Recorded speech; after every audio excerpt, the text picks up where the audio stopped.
मध्य प्रदेश के सभी मजदूर साथियों, आउटसोर्स, संविदा और तमाम सारी श्रेणी के ठेका मजदूर साथियों को नमस्कार। हमने पिछला वीडियो जारी कर आपको तब तक के घटनाक्रम के बारे में जानकारी दी थी और उसमें हमने बताया था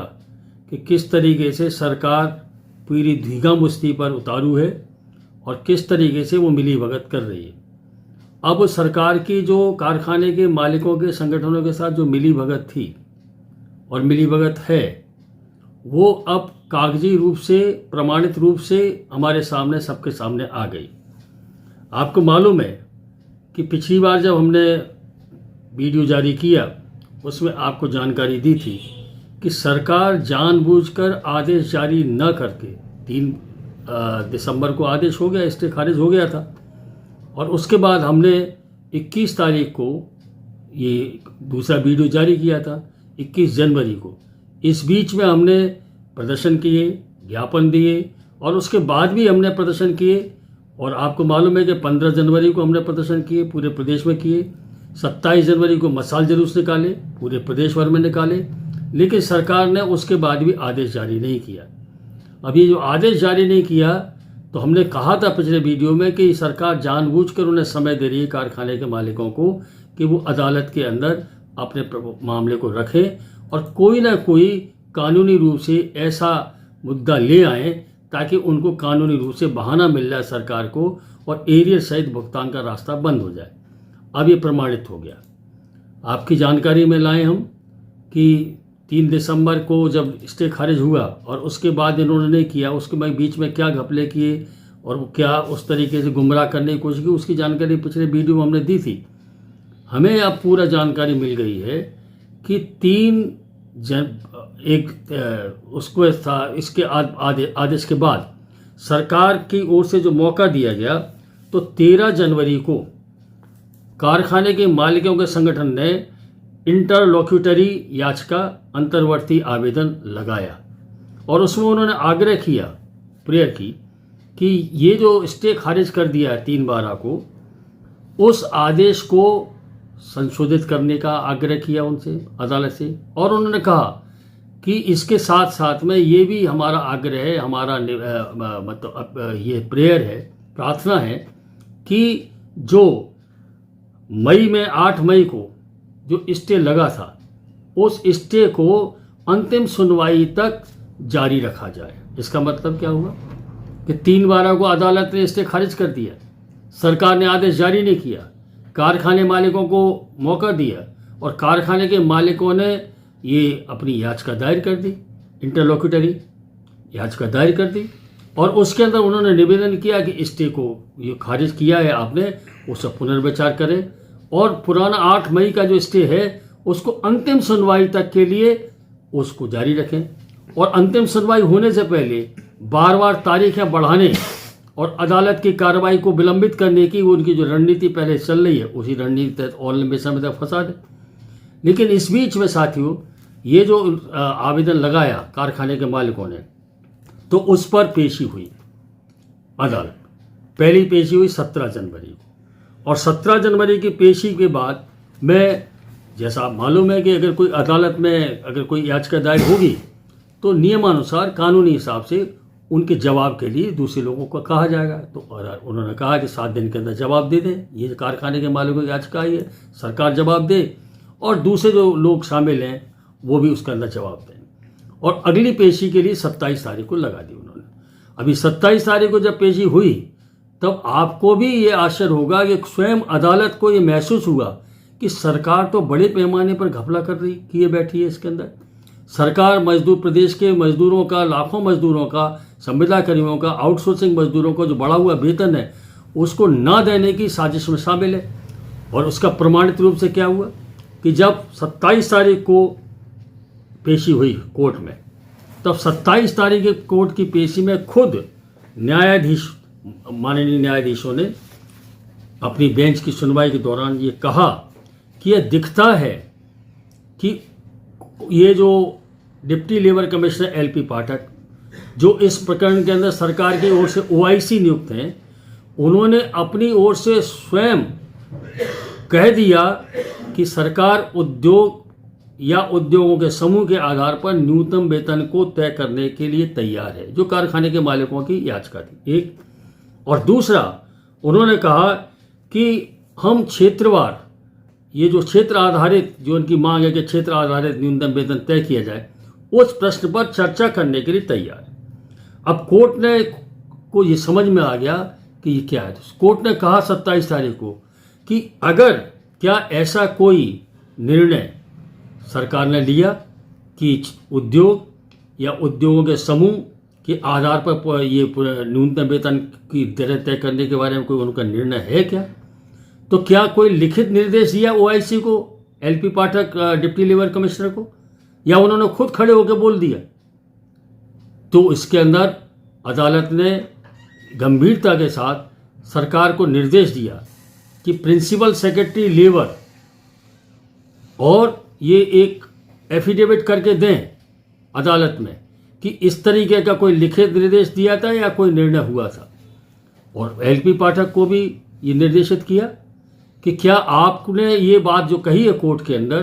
तो कोर्ट में जो बात कही है क्या आपको कोई लिखित निर्देश था, इसका भी एफिडेविट करके दें। और अब हमें खबर मिली है, हमने जो जानकारी हासिल की है उससे स्पष्ट हो रहा है कि सरकार ने कोई भी लिखित निर्देश इस संबंध में जारी नहीं किया था, ना ही सरकार का इस तरीके का कोई निर्णय था। तो सवाल ये है कि अगर कोई निर्देश, सरकार का कोई निर्णय नहीं है, अगर सरकार ने कोई लिखित में निर्देश नहीं दिया ओआईसी को, डिप्टी लेबर कमिश्नर एलपी पाठक को, और उन्होंने अगर अपने तरीके दे, तो कोर्ट ने कहा कि जब ये सुनवाई में के दौरान सारी याचिकाओं पर की जितने भी आई थी उन पर सुनवाई हो गई थी और अंतिम आदेश के लिए ये मामला लग गया था, तब डिप्टी लेबर कमिश्नर एलपी पाठक जो ओआईसी थे उनके द्वारा इस तरीके का कथन करना, इस तरीके का अदालत में बयान देने से ये पूरे मामले को फिर से खोल दिया गया विवाद के लिए, और ये एक गंभीर बात है। तो इसीलिए उन्होंने कहा कि एफिडेविट करके दो। अब हमें मालूम पड़ा है कि सरकार ने ऐसा कोई भी निर्णय नहीं किया था, सरकार ने ऐसा कोई लिखित निर्देश उनके ओआईसी को एलपी पाठक ने दिया। अब यहाँ दो सवाल कि अगर इतना पहले ये ओआईसी ने, एलपी पाठक ने अगर ये कह दिया और सरकार का कोई निर्णय नहीं था, तो सरकार ने इतने समय तक क्यों अदालत में ये नहीं अपना स्पष्टीकरण रखा कि हमारे ओआईसी ने जो कहा है वो सरकार का निर्णय नहीं है, और अदालत को सूचित कर दे ताकि अदालत में इससे पहले बहुत पहले फैसला हो जाता। लेकिन ये जो कथन हुआ एलपी पाठक जी का, उसके बाद से लगातार 2 महीने का उनको समय दिया कि 2 महीने के अंदर वैकल्पिक प्रस्ताव लाओ, और लगातार विलंब कर दिया गया। और अगर उन्होंने क्यों नहीं पूछा, क्यों नहीं कहा? और दूसरा, अगर सरकार के बिना लिखित निर्देश के किसी सरकार के श्रम विभाग के अधिकारी ने अगर खुद वहाँ कह दिया, तो उनके खिलाफ सरकार ने क्या कार्रवाई की? तो दोनों ही चीज़ें। तो सरकार ने ना तो अदालत के सामने प्रस्तुत किया कि हमारे जो अधिकारी ने बोला है वो बात नहीं है, हमने ऐसा कोई निर्णय नहीं किया, और ना ही एलपी पाठक के खिलाफ कोई सरकार ने कार्रवाई की, न कोई उनको शोकॉज किया। इसका मतलब है कि साफ साफ मतलब है कि सरकार की अंदरूनी रूप से ये मिलीभगत साबित हो रही है कि किसी न किसी तरीके से इसको विलंब किया जाए, इसलिए ये नहीं हुआ। और अब 5 फरवरी को ये मसले की आखिरी तारीख लगी, और आखिरी तारीख के लिए पिछले 27 तारीख की पेशी में अदालत ने साफ कर दिया कि ये आप एफिडेविट लाइए, और एफिडेविट लाने के साथ साथ में ये बताइए, और वरना अंतिम सुनवाई के लिए उसमें 5 फरवरी को अंतिम सुनवाई कर दी जाए। तो साथियों, ये ऑन रिकॉर्ड आ गया कि किस तरीके से सरकार और सरकार की मिलीभगत और धींगा मुश्ती हुई, और अप्रैल 2024 से जो न्यूनतम वेतन दे है वो आज जनवरी निकल गई, फरवरी अब शुरू हो गई, अब तक उसके भुगतान नहीं हुआ। इसके पीछे का ये कहानी है। अब 5 फरवरी को अंतिम आदेश के लिए लगा हुआ मसला, तो 5 फरवरी हमारे लिए बहुत महत्वपूर्ण है। इसी बीच में मैंने आपको जानकारी दी थी कि जब हमने पूरा हालचाल देखा तो CITU ने कोर्ट के निर्णय की अवमानना का, अदालत की अवमानना के संबंध में ये पहले लीगल नोटिस दिया, और लीगल नोटिस की अवधि में सरकार ने जो आदेश जारी नहीं किया, तो हमने 21 जनवरी को वहाँ मतलब इस कंटेम्प्ट ऑफ कोर्ट की कार्रवाई की याचिका को दायर कर दिया, और उसकी पहली पेशी 29 जनवरी को हुई,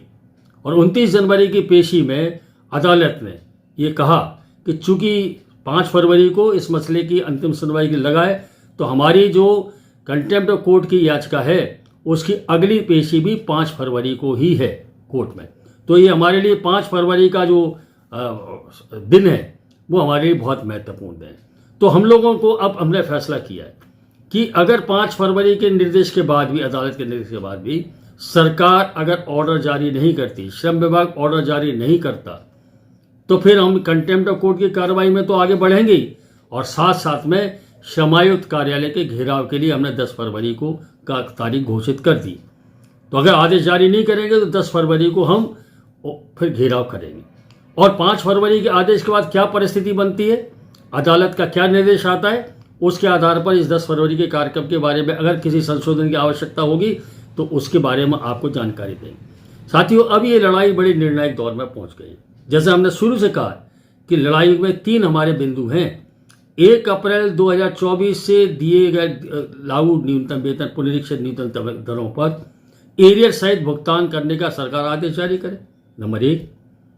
अगर अदालत का निर्देश आता है और उसके बाद सरकार का आदेश जारी हो जाता है तो ये लड़ाई तो पूरी हो जाएगी एक पंजे पर। दूसरी, नवंबर 2019 से मार्च 2024 तक का जो एरियर है उसकी लड़ाई,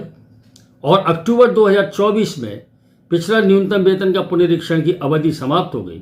नया वेतन पुनरीक्षण होना चाहिए। अक्टूबर 2024 में ये देव हो गया, लेकिन अक्टूबर हम लगातार मांग कर रहे हैं, हम ज्ञापन दे रहे हैं, मसाल जुलूस निकाल रहे हैं, हम प्रदर्शन कर रहे हैं। इसके बाद भी सरकार ने इसके संबंध में कोई सुनवाई की स्थिति पैदा नहीं की है। और आपको मैंने पिछली बार ही बताया था कि जो न्यूनतम वेतन सलाहकार बोर्ड की बैठक है उसके एजेंडे में भी इसको शामिल नहीं कर रहे। तो इसका मतलब तीसरा बिंदु कि अक्टूबर 2024 से जो देय न्यूनतम वेतन है उसके को पुनरीक्षण प्रक्रिया शुरू करें और नई दरों का, पुनरीक्षित दरों को निर्धारित करें, ये लड़ाई। तो इसलिए 5 फरवरी के तारीख में जो अदालत में अंतिम सुनवाई के लिए, अंतिम फैसले के लिए तारीख लगी है, उसका जो भी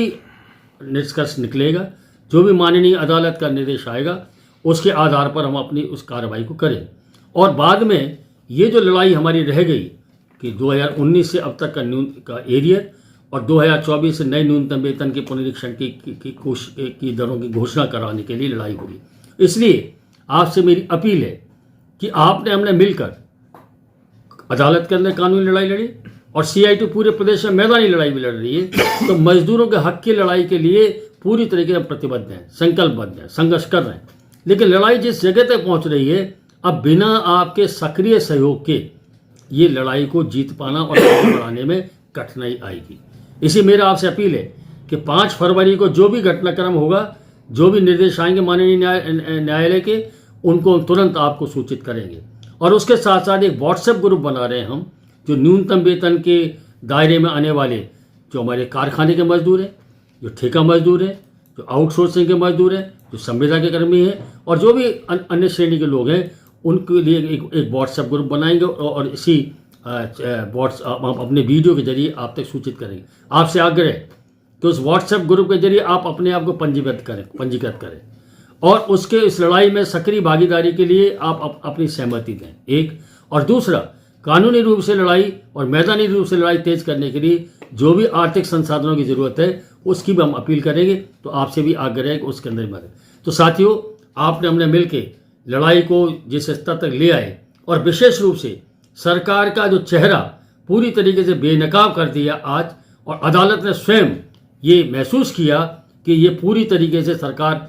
कारखाने के मजदूरों सहित पूरे संविदा कर्मी, आउटसोर्सिंग के मजदूर और दूसरे न्यूनतम वेतन के दायरे में आने वाले 25 लाख से ज़्यादा मजदूर हैं, उनके हितों पर कुठाराघात करने की साजिश में शामिल है। इसी अदालत ने बहुत स्पष्ट रूप से ये एफिडेविट करने का निर्देश दिया है। 5 फरवरी की जो पेशी है उस हमारे अधिवक्तागण तो मौजूद रहेंगे, बाबूलाल नागर जी के नेतृत्व में। मैं स्वयं भी उस पेशी में मौजूद रहूँगा और जो भी घटनाक्रम होगा आपको जानकारी देंगे। और अगर उस दिन अगर ऐसी स्थिति होती है अपनी मांगों के लिए, 10 फरवरी को अगर समाज कार्यालय का घेराव का निर्णय अंतिम रहता है, तो आपसे अपील है आप उसमें शामिल हो और आने वाली लड़ाई के लिए अपने आप को हमारे व्हाट्सएप ग्रुप्स के साथ के जरिए पंजीबद्ध करें और साथ साथ में सहयोग भी उस तरीके से हमें आर्थिक सहयोग के लिए भी दें। आपको सबको बहुत बहुत धन्यवाद।